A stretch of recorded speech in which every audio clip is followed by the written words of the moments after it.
Assalamualaikum warahmatullahi wabarakatuh. Perkenalkan, nama saya Imam Sugiharto. Saya dari Prodi Informatika pada Universitas Bina Sarana Informatika Pontianak. Pada kesempatan video kali ini, saya akan mencoba untuk mempraktekkan atau mensimulasikan sebuah topologi jaringan pada aplikasi Packet Tracer. Nah, pada tahapan video ini, saya akan mulai dari perancangannya, kemudian persiapan, kemudian konfigurasi, lalu di kemudian terakhir adalah pengetesan konektivitas. Adapun video ini dibuat untuk memenuhi tugas mata kuliah pada mata kuliah praktikum jaringan komputer. Tanpa berlama-lama, mari kita masuk ke Packet Tracer-nya.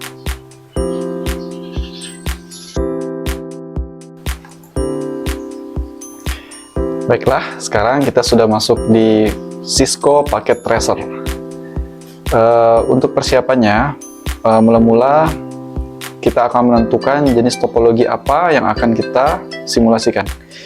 Dalam kesempatan ini, saya akan mencoba untuk melakukan atau membuat topologi hybrid, yang mana pada topologi ini terdapat beberapa topologi campuran. Untuk perangkat pertama, saya akan mencoba untuk menggunakan router ya, router standar. Kemudian saya akan berikan switch.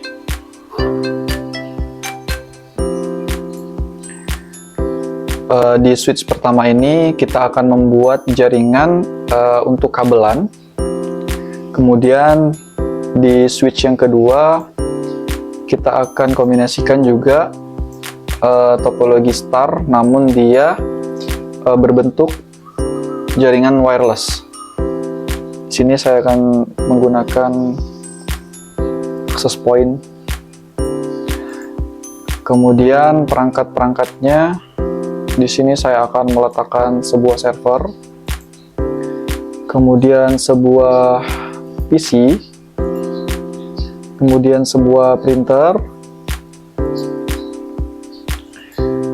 Untuk perangkat wirelessnya, kita akan masukkan smartphone,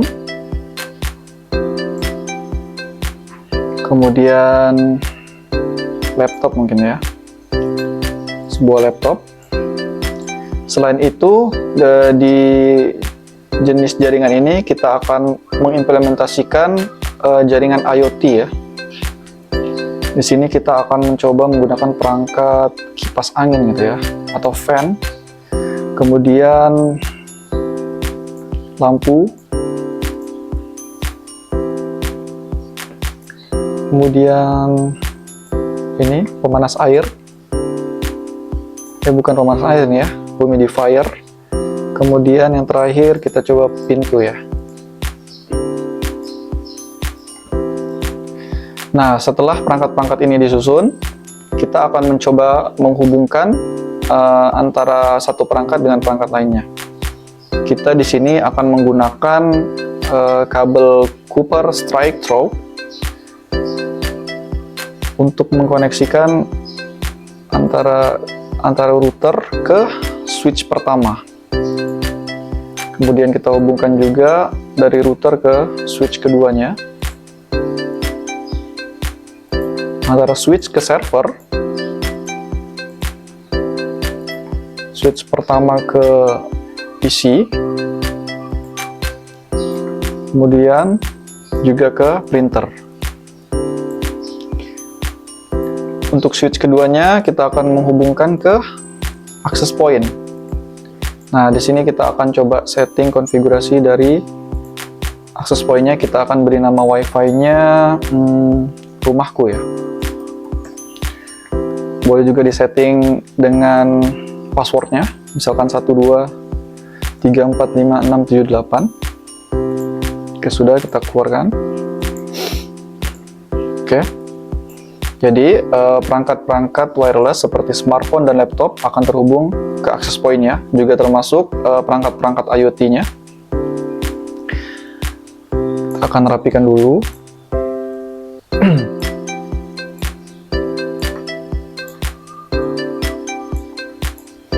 Oke, setelah semuanya sudah disiapkan, dan perangkat-perangkat sudah terhubung, kita akan mencoba melakukan konfigurasi. Konfigurasi yang pertama yang dilakukan adalah konfigurasi pada routernya. Jadi dengan masuk ke routernya, kemudian kita masuk ke mode CLI. Di sini kita pilih No. Untuk pertama kali kita akan masuk ke mode pengguna dengan membuat perintah enable.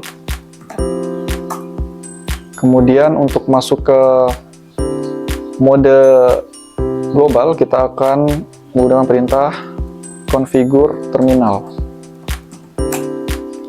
Nah, pada mode ini kita dapat melakukan pengaturan ya, seperti pengaturan IP, DHCP, dan lain-lainnya.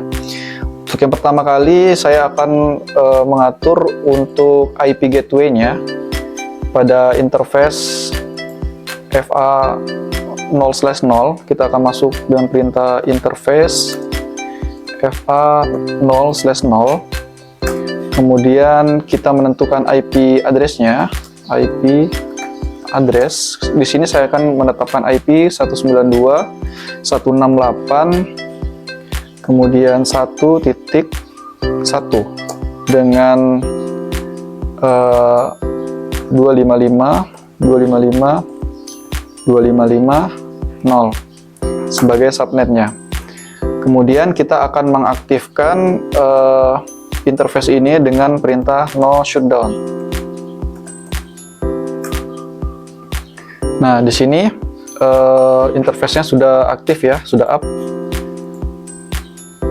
Kemudian kita juga bisa mengatur, atau ini kita exit dulu.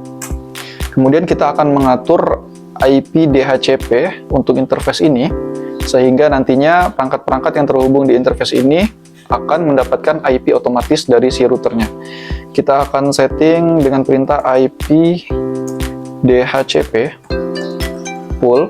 Karena ini di switch pertama, saya akan berikan namanya jadi switch pertama saja, switch 1. Switch 1. Kemudian kita akan beri network IP-nya 192.168.1.0 dengan subnetnya 255.255.255 dan 0. Ini merupakan IP kelas C ya. Kemudian untuk default routernya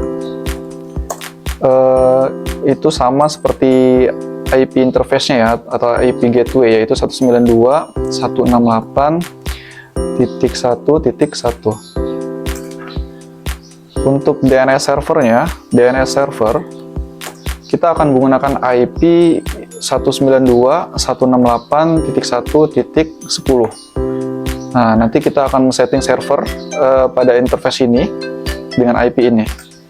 Jika sudah, kita bisa exit. Nah, seharusnya di router untuk jaringan LAN sudah bisa digunakan ya. Tapi ini kita akan coba langsung aja masuk ke interface keduanya. Kita akan masuk ke interface berapa ini? FA 1/0 ya.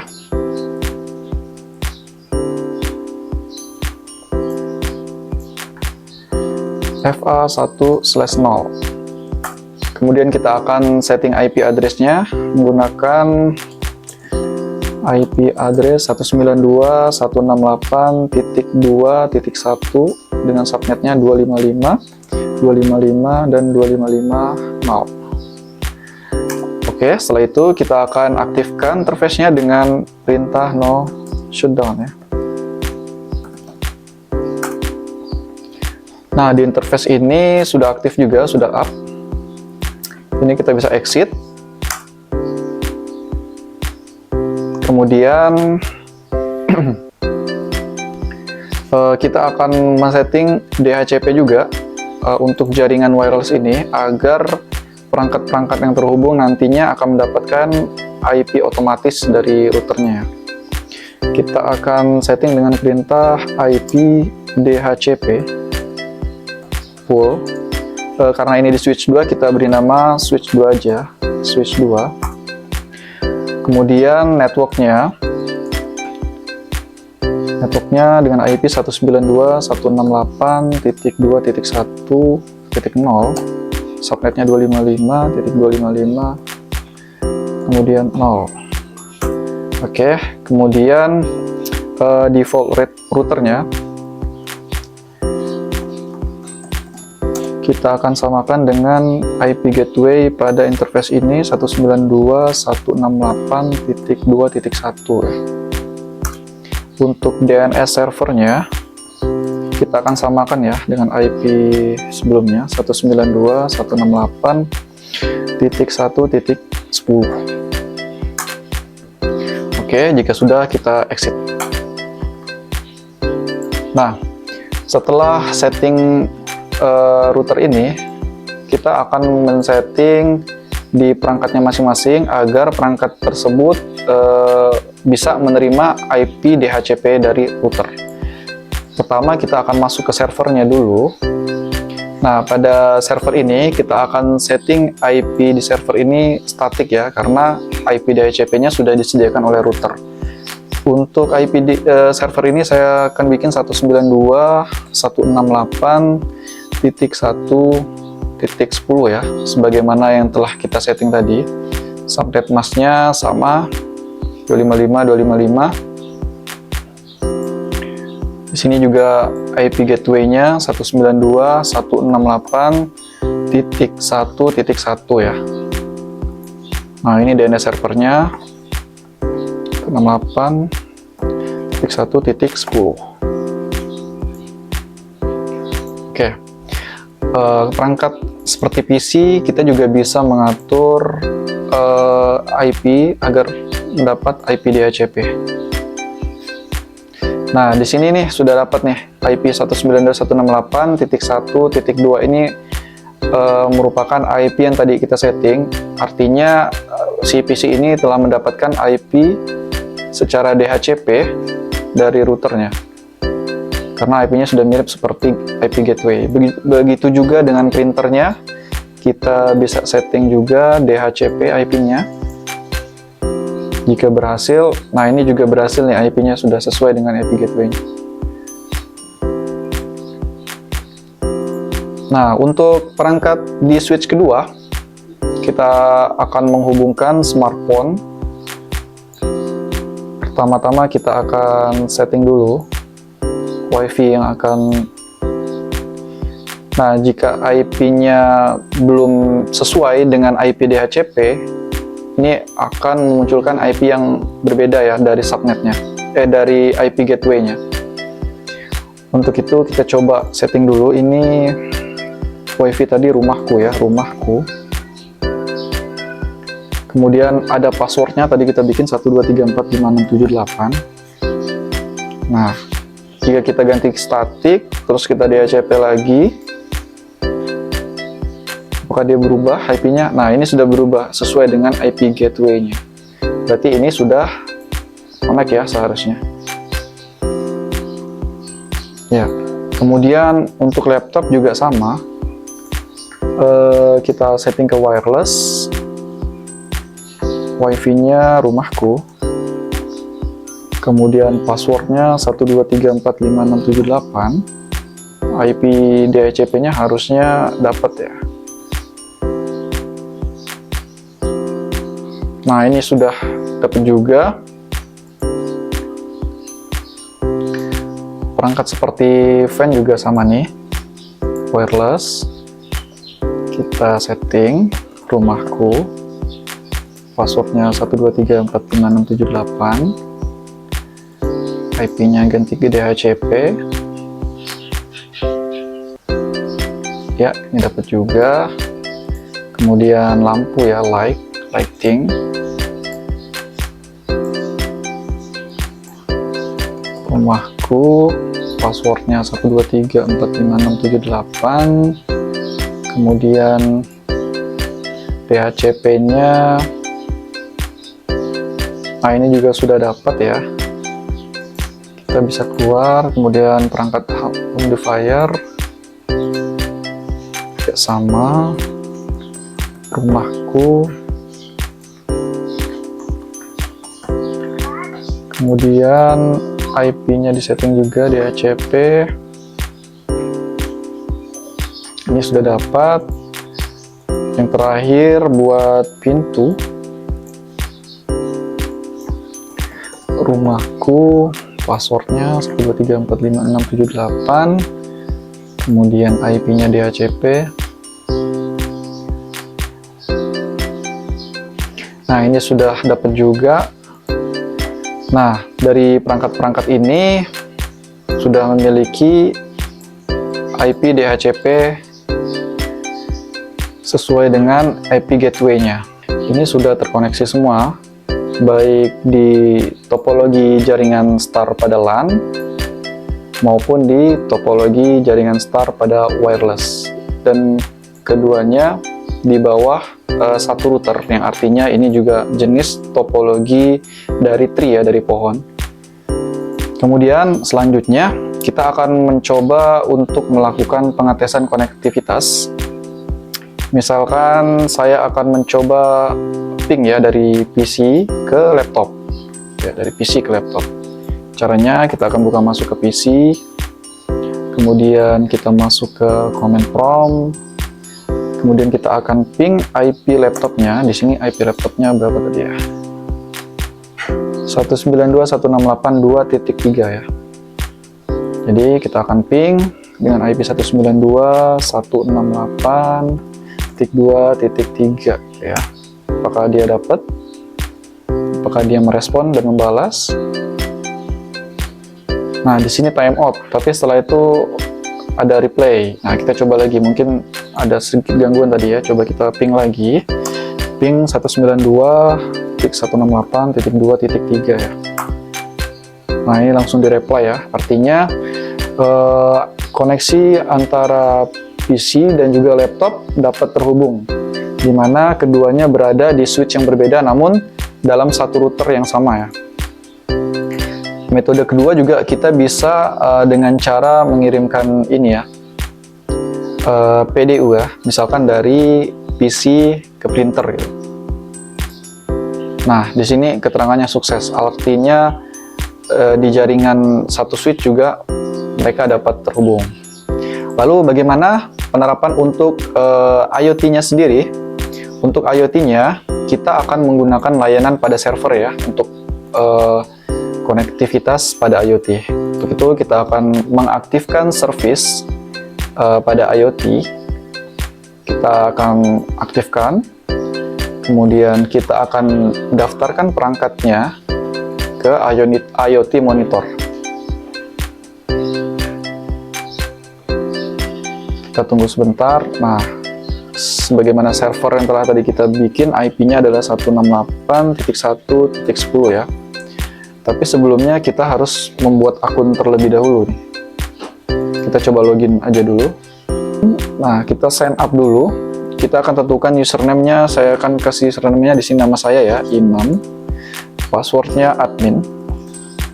Kemudian kita create. Nah, di sini kita sudah memiliki akun. Langkah selanjutnya kita akan setting pada perangkat IoT-nya.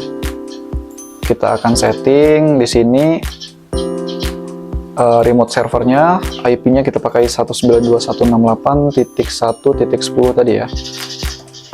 Kemudian username seperti yang kita bikin tadi, Imam, passwordnya admin. Kemudian kita konekkan. Nah, selanjutnya perangkat berikutnya seperti lampu juga sama ya, kita koneksikan. Kita setting server address-nya. Ini usernya, ini passwordnya, kita koneksikan. Gitu juga ini remote servernya.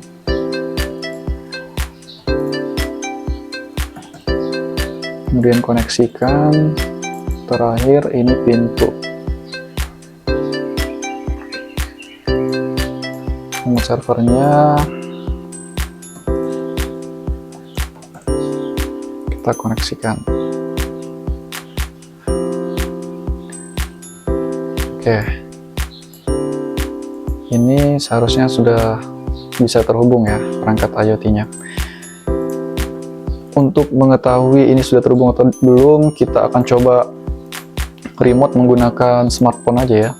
Smartphone, kemudian kita masuk ke desktop, kita coba masuk ke IoT monitor. Apakah perangkatnya sudah terbaca?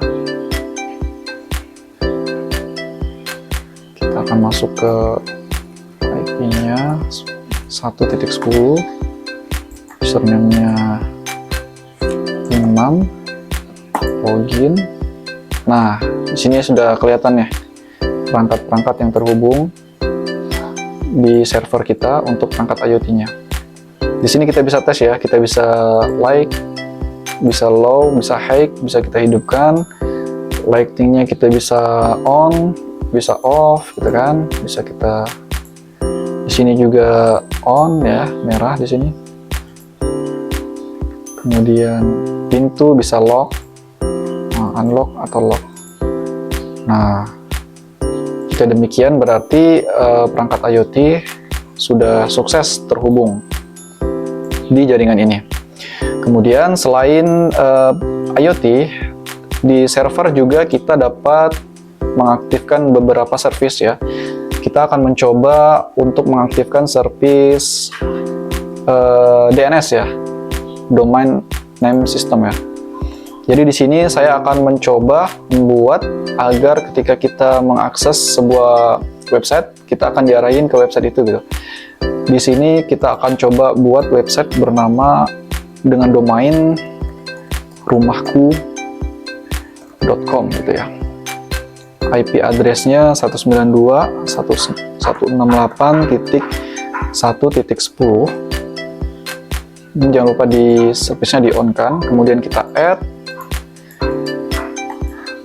Nah, setelah itu kita akan coba buat HTTP ya, buat file HTML-nya. Di sini saya akan bikin new file dan saya akan coba ini yang HTML yang telah saya buat. Saya copy paste saja di sini. Kemudian saya save. Oh, tapi ini namanya belum ya. Kita akan bikin index.html. Kita save. Oke, jika sudah, nah di sini ada index.html yang tadi kita bikin. Kita akan coba masuk lagi ke perangkat apa ya? Dari laptop aja ya. Dari laptop, kita coba buka web browser. Kemudian kita akan coba arahkan IP 192 ini. 192.168.1.10. Nah, ini adalah website yang tadi kita bikin ya. Apakah domainnya bekerja? Kita akan coba dengan domain rumahku.com ya.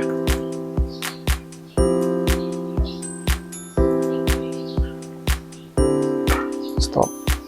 Atau kita coba di ini ya, di perangkat ini ya, komputer ya. Kemudian web browser juga.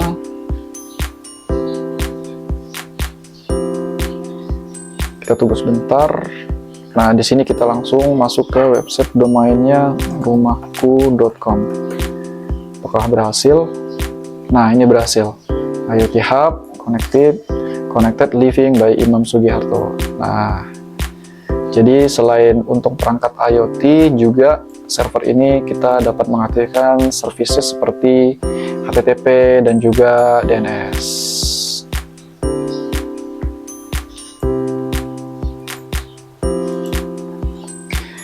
Nah, demikianlah video yang dapat saya bagikan kepada teman-teman. Semoga apa yang saya sampaikan dan yang kita coba praktekkan dapat bermanfaat, baik itu untuk diri saya pribadi maupun kepada teman-teman semuanya. Jangan lupa untuk like dan subscribe bila video ini sangat bermanfaat buat teman-teman. Karena subscribe itu gratis. Akhir kata, saya ucapkan terima kasih dan Assalamualaikum warahmatullahi wabarakatuh.